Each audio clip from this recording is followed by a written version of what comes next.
know that jackfruit baked bao recipe in Ever-Green Vietnamese? Well, it can seem a little bit hard to shove all that filling into the dough, but you can do it. And I think this little video is going to help. Go ahead and punch down that risen dough. You're going to find this dough to be kind of soft and a little sticky. That's why there's a little flour on my work surface. And go ahead and shape it into a log, give it a squeeze, and then give it a gentle roll a few times.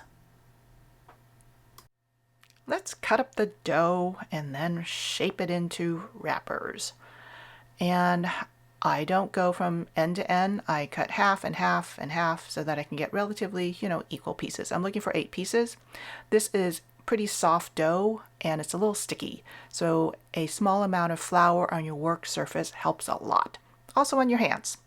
And then once that you get the dough pieces cut, then roll them into balls. And now give the balls a smack with the heel of your hand. You're going to form the bao individually because this dough is a little soft and sticky. And you can give it as many passes as you like through a fine dusting of flour and then pat the edges, but keep the center sort of poochy.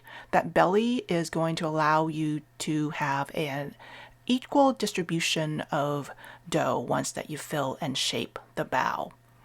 And I call this patting the bongos because it's, a way for you to get some aggression out. It'll go thump, thump, thump, thump, thump on your cutting board.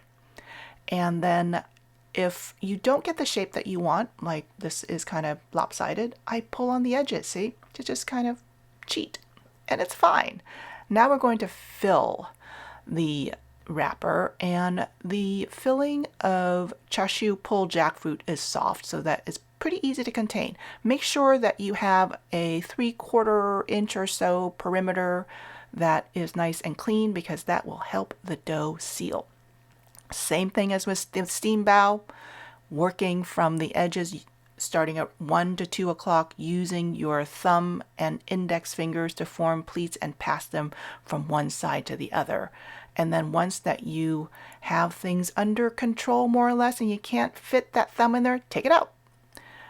You can now hold the bao to manipulate it a little bit easier and then seal the darn thing up.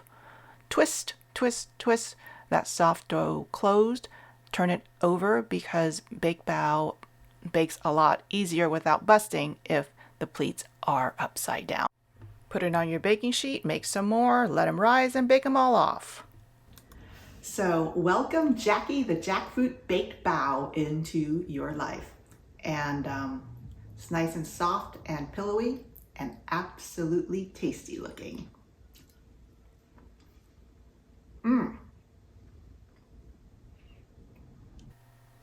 I love to make and eat these baked bao from Ever-Green Vietnamese, and I hope you do too. Please ping me, tag me so that I can see what you're cooking up from the book. Thanks a lot. See you later.